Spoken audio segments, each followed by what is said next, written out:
There is a moment, and if you have felt it, you know exactly what I mean, where you look at your life and realize that everything on paper is fine. The income is there, the position is there, the stability is there, and yet something is quietly, persistently wrong. Not a crisis, not a failure, just the slow, uncomfortable feeling that the life you're building is not quite the one you chose. That feeling is not weakness. It is intelligence. Finally asking the right question. Here is what nobody tells you about being intelligent. Intelligence does not protect you from making bad decisions. In many cases, it makes bad decisions harder to see, because smart people are exceptionally good at building logical justifications for staying exactly where they are. You tell yourself the timing isn't right. You tell yourself you need more preparation, more savings, more certainty before you make a move. You tell yourself that stability is the responsible choice. And you believe it, because on paper, it looks like the right answer. And here is what makes this particularly dangerous. The people around you reinforce it. Everyone you know is doing the same thing.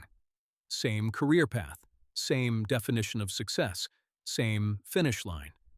When the entire environment around you normalizes a direction, questioning it feels irrational, almost arrogant. So you don't question it.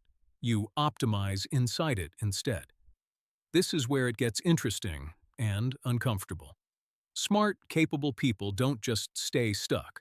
They get rewarded for staying stuck. And that reward is what makes the trap so difficult to see. You become the reliable person, the one people trust under pressure, the one who answers emails late, solves problems quickly, stays calm in difficult meetings, absorbs complexity without complaining. And at first, that feels rewarding, until you realize your competence has quietly turned into availability, and your value inside the system is now tied to how much pressure you can absorb without breaking. Here is where the financial picture starts to matter. The salary kept increasing. The freedom kept shrinking. The promotion came, but not the life change. The income went up, but not enough to justify what it was costing. And because you are intelligent, you find ways to rationalize that gap.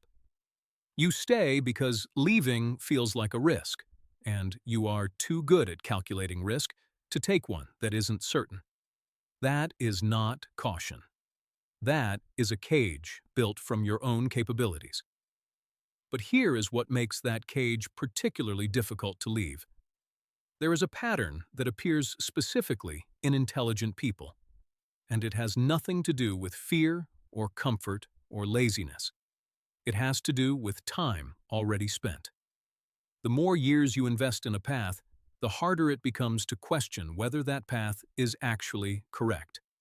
Not because the path improves, not because the evidence gets stronger, but because walking away starts to feel like admitting that the previous years were a mistake. And intelligent people, people who have built their identity around making good decisions, find that admission almost impossible to make. So they keep investing, not into their future, into protecting the past. They stay not because staying is right, but because leaving would mean confronting how long they have already been going in the wrong direction. That is not strategy. That is a psychological trap dressed as rational thinking. And the longer it runs, the more expensive it becomes.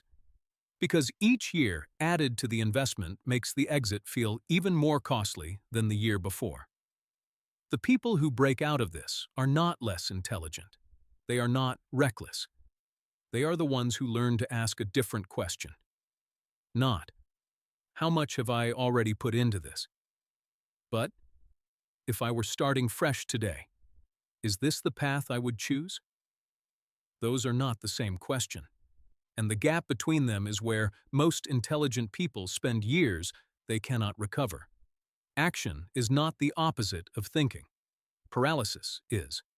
The most dangerous use of a sharp mind is pointing it entirely at why something might go wrong. while never seriously examining what it costs you to stay exactly where you are. You do not need the perfect moment. It does not exist, and part of you already knows that. What you need is one honest question, asked without immediately reaching for the logical counter-argument. Is what I am building right now actually moving me toward the life I want, or just further into a version of success that someone else defined? Your intelligence is not the problem. But there is one specific pattern that keeps intelligent people trapped longer than anything else. And it has nothing to do with motivation, discipline, or even fear. Most people never identify it. That is what the next video is about. If any part of this one felt uncomfortably familiar, that next one will be worth your time.